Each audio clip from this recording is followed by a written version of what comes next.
If you say the word faceless in any creator forum in 2026, at least one person in the thread will mention a spreadsheet wearing a hoodie. They are not entirely wrong. They are also not entirely right.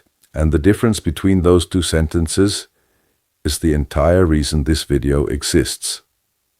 The word faceless is doing two jobs at once. And in 2026, those two jobs have started pulling in opposite directions. Job 1, the old definition, 2020 to 2023. Faceless meant no human face on screen. A stock footage Reddit story compilation with an AI voiceover. A top 10 list narrated by something that sounds like it was generated by a nervous elevator. Job 2, the new definition, emerging through 2024 to 2026. Faceless means no traditional production setup, no studio, no camera, no lighting kit, no three-person crew. But, and this is the part most people miss, there is still a consistent front figure on screen. Both versions are called faceless. Only one of them still has a future. The 2022 version of faceless was never really faceless. It was just a face you never got to see. Behind every faceless channel of that era was a small standing army.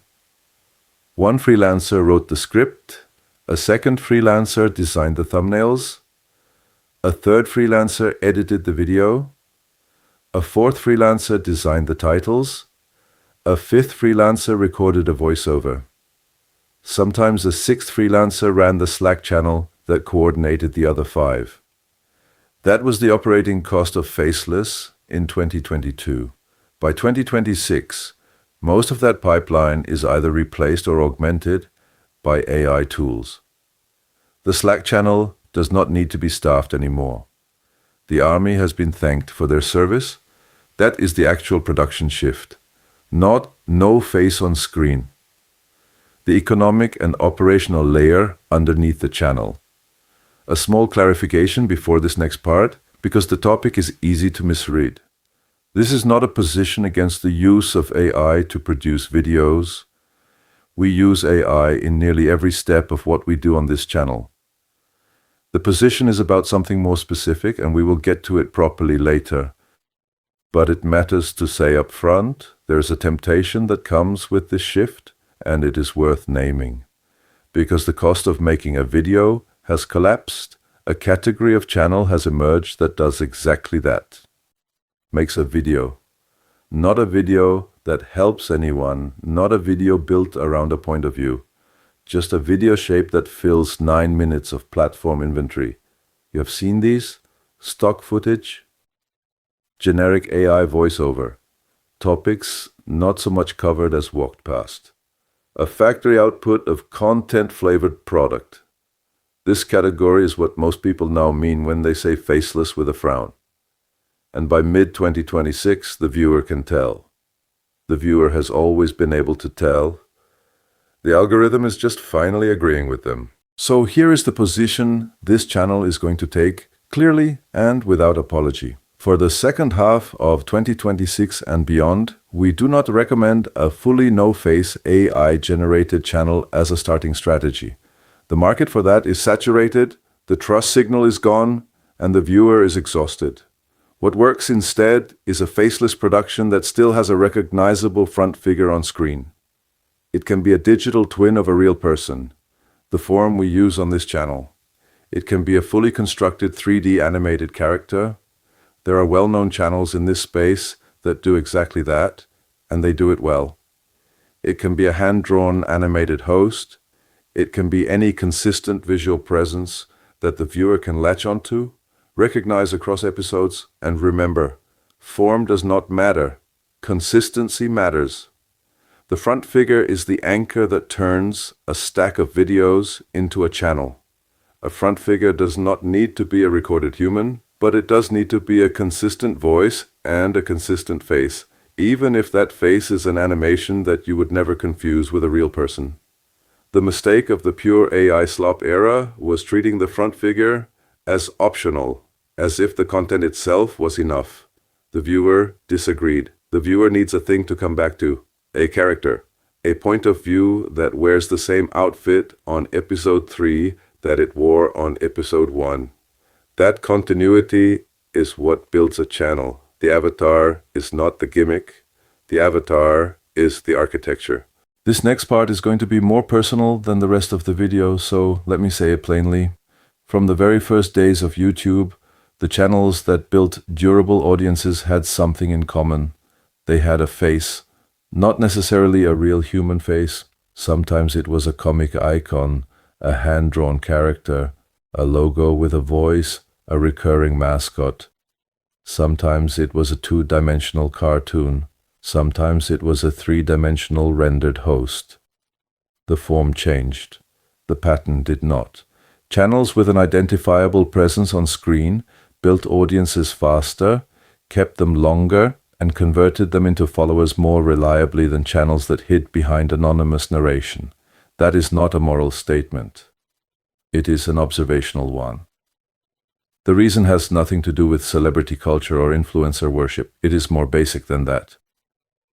Humans are wired to identify with other humans.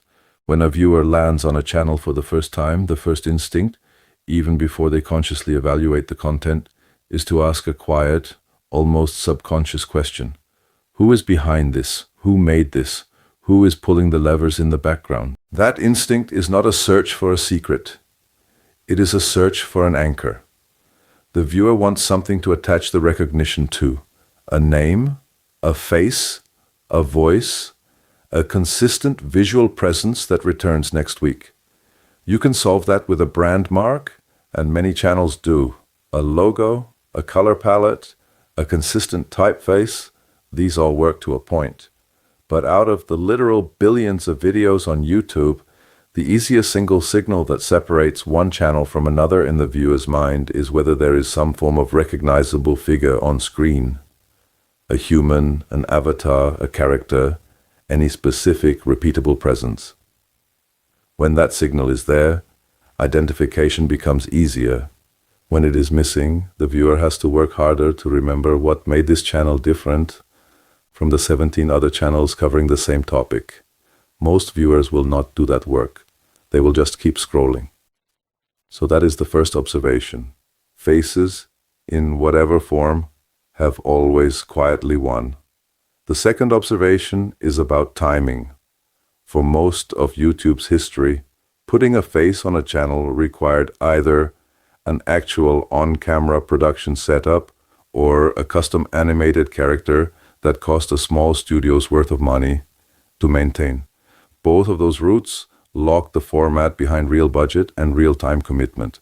So the default for a budget-conscious creator was to skip the face, narrate over stock footage, and hope the content would carry the channel on its own. That trade-off has changed. As of 2026, the production of a believable, half-human feeling avatar has reached a standard that is both affordable for an individual creator and capable of producing genuinely good results. Not perfect results, good results. The avatar on this channel is not trying to fool anyone. It is trying to provide an anchor, a face that returns each week, a voice that stays consistent, a posture and rhythm that the viewer learns over time. And once that becomes possible at this price point, the question flips. It is no longer, can I afford a front figure? It is, why would I deliberately leave the channel without one? That is the design choice we are pointing at across this whole video.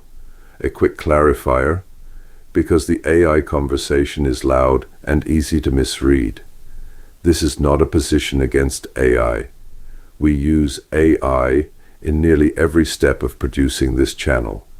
The script is drafted with AI assistance. The avatar is rendered through AI synthesis. The voice is generated through AI text-to-speech. The thumbnails are designed against AI-suggested compositional grids. The resource cards are typeset with AI help. We are not standing at a podium telling anyone that AI is bad. AI is a part of our time, especially in 2026, and it will only become more present, never less. What we are saying is more specific. In our view, the era when pure AI-generated content with no recognizable presence on screen worked as a default channel strategy is closing. Not closed. Closing. The viewer has started to tell the difference. So has the platform. YouTube itself, by the way, is not against AI. The CEO has been on the record about this. AI-assisted production, even production that is largely AI-driven, is welcome on the platform as long as the video actually delivers value to a viewer. That is a fairly reasonable line to draw. What the platform appears to be less willing to host is the other thing. The 156th copy of a topic that has been covered 155 times already, generated end-to-end by an automated pipeline with no new angle, no fresh research, no different perspective, just the same shape of content one more time. By mid-2026, this is observable in concrete ways. Channels built almost entirely from that pattern have been demonetized. Some have been removed from the platform outright. The platform is not asking us how we feel about this. It is acting on what its own data is showing. We want to be honest about something here, because being honest is part of why this channel exists. There was a wave of pure AI content over the last 2 years. Some of those channels did extremely well for a while. There is no point pretending that wave did not happen, or that it did not produce real audiences and real revenue. It did. We are not in the business of rewriting that history. But by mid-2026, the wave has moved past its peak. The viewer has gotten faster at recognizing the pattern. The platform is responding. And the simplest read of the current environment, without any prediction we are not qualified to make, is that going back to classical principles, namely solid research, factual grounding, and at minimum a fresh angle on a topic that already exists, is both more sustainable and more likely to stay safe from demonetization or removal. Not because it is morally superior, because it lines up with what the platform itself is rewarding right now. We are not predicting where this goes from here. It would be presumptuous to try, and we are very deliberately not handing out a recommendation. We do not know your channel, your topic, your situation, or your goals. The only person who can decide what your channel should be is you. What we are saying for this channel specifically is that we believe in journalistic quality work, researched, fact-grounded. Even when the production pipeline is heavily AI-assisted, the substance still has to be researched, the perspective still has to be earned, and the viewer still has to walk away with something they did not already have. That is the principle this channel runs on. Whether the same principle fits your channel is your call to make, not ours. The pure AI influencer experiment, fully synthetic personalities with constructed biographies, that one is still running. We will see how it ages. We are not the right people to predict the lifespan of a category that is barely 2 years old. But the broader trend for serious content delivered in a friendly, sympathetic, human-feeling way points in the direction we are describing. A front figure, a consistent voice, a point of view the viewer can attach to, work that holds up when you take the production layer away and look at the substance underneath. So the position is not AI is the problem. The position is content without an anchor and without a point of view is the problem. AI made it cheaper than ever to ship that kind of content, which is exactly why shipping it stopped working as well as it used to. This channel is going to keep saying that out loud.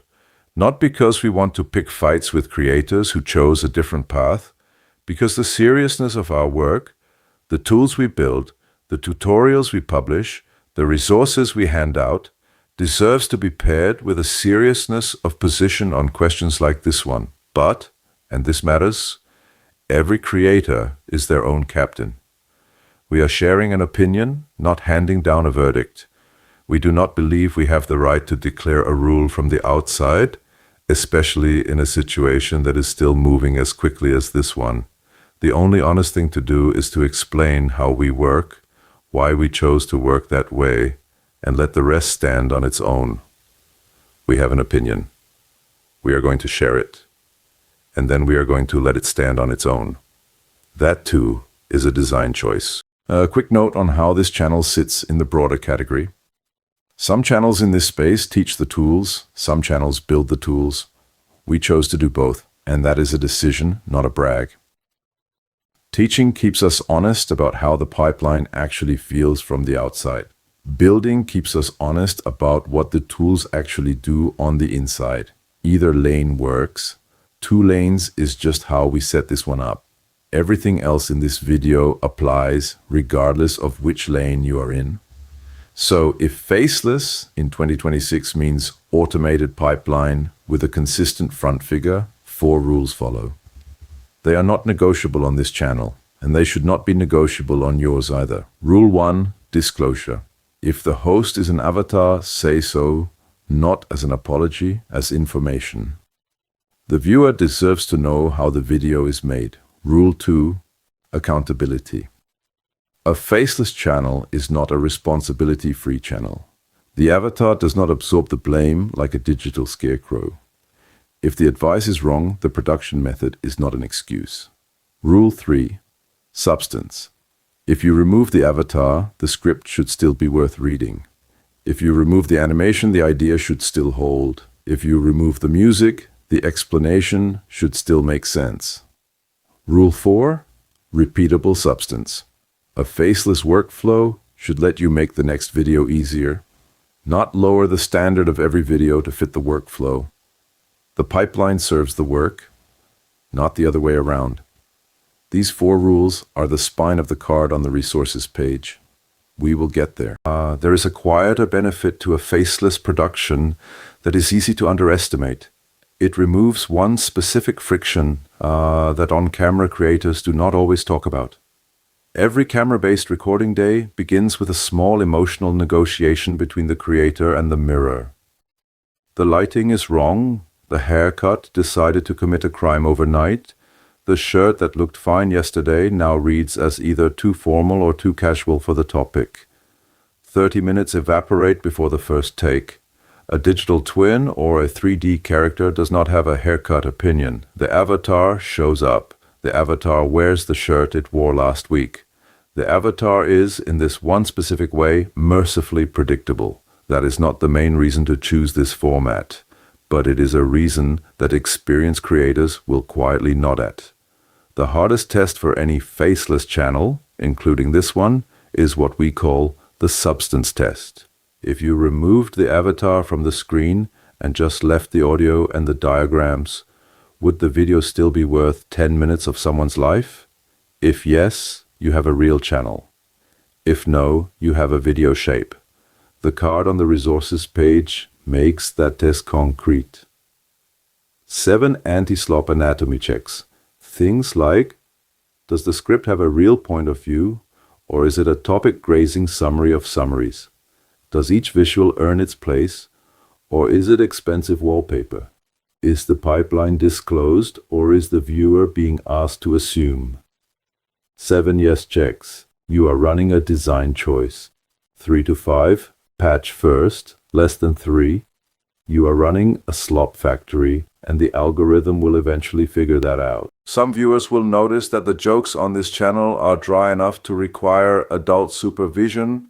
That is also a design choice. A faceless channel cannot rely on the warmth of a recorded human face to sell a soft joke. The joke has to land on its own merit, or not at all, which means the jokes that survive on this channel are the ones that work without performance. The fine blade, not the rubber chicken. That is a different comedy economy. It is also a more honest one. Most camera-based creator advice in 2026 still treats production as a performance problem. Better lighting, better mic, better delivery, better hook energy, better on-camera presence. None of that is wrong. It is just incomplete. A faceless channel solves the performance problem by removing it from the critical path. The performance becomes a one-time engineering decision. Pick the avatar, pick the voice, pick the visual language, and then the channel can spend its attention on what actually compounds. The script, the pacing, the visual logic, the system that makes the next video easier than the last one. That trade-off is the design choice. Performance becomes infrastructure, infrastructure becomes invisible. The work becomes visible. There is one specific failure mode unique to our format that on-camera creators do not experience. We call it the renderer sweat moment. You finish the script, you cue the voice generation, you launch the avatar render, you open the Remotion preview. The 4K composition starts crawling forward at 0.4 frames per second. The fan on the workstation begins to make a sound that is neither mechanical nor vocal, but something in between. In that moment, the digital twin on the timeline is calm and confident. The human at the keyboard is doing the actual sweating. The avatar does not know. The avatar has never known. That asymmetry, calm avatar, panicking operator, is the modern equivalent of "we will fix it in post." It is also somehow the part of the job we miss the most when a render finishes on the first try. Let us return to the spreadsheet wearing a hoodie. The joke works because there is a real thing it is pointing at. A category of channel that is technically a channel and technically faceless and technically produces videos, but is functionally just a spreadsheet of trending topics with a synthesizer voice attached. The trap of the new tools is that they make it very easy to be the spreadsheet. And the spreadsheet is what the viewer is rejecting by mid-2026 with increasing speed. The way out is not to add a face.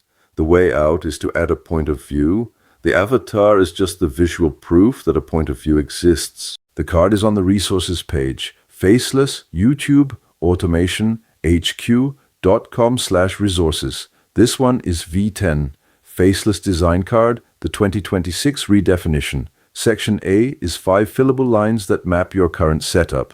Section B is 7 anti-slop anatomy checks. Section C is the threshold, design choice, patch first, or slop factory. Email gate, confirm link. PDF lands in your inbox. Same Cloudflare turnstile and double opt-in flow we use for every card on the door, and if you have confirmed before for any other card, the page recognizes that via a privacy-friendly cookie and skips you straight to the download. No second confirmation email. This video closes a series. V2 opened with the question, what is an API key without the nerd shame? V3 looked at niche research. V4 took on titles. V5 looked at folders that pretend to be a knowledge base. V6 mapped the voice toolchain. V7 walked through the gotchas that steal weekends. V8 separated creative work from mechanical repetition. V9 opened the bridge and looked at what is inside an API key at tech detail level 1. V10, this one, names the position the channel takes, the principle the channel runs on, the design choice that has been running quietly through all of them. If any of those 9 sound like a problem you are still in the middle of, the playlist is right there. They are designed to be watched in any order, but V2 and the welcome trailer are the 2 foundational pieces. Start with either of them, the rest assemble themselves. 5 rules. 7 anti-slop checks. 1 threshold. Faceless is not a limitation. It is a design choice. Whatever the second half of 2026 looks like for this channel, it will look like more videos in this format. More tools that we build and disclose. More tutorials about tools that other people build and that we use. 2 lanes, same standard. And here is the wider angle. Faceless YouTube is one of the places we work. It is not the only one.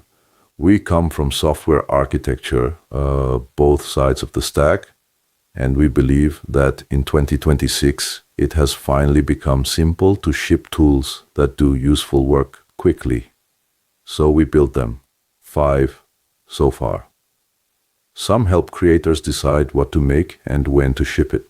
Niche research, release pacing, lower thirds inside DJ mixes. Some help anyone at a keyboard work faster.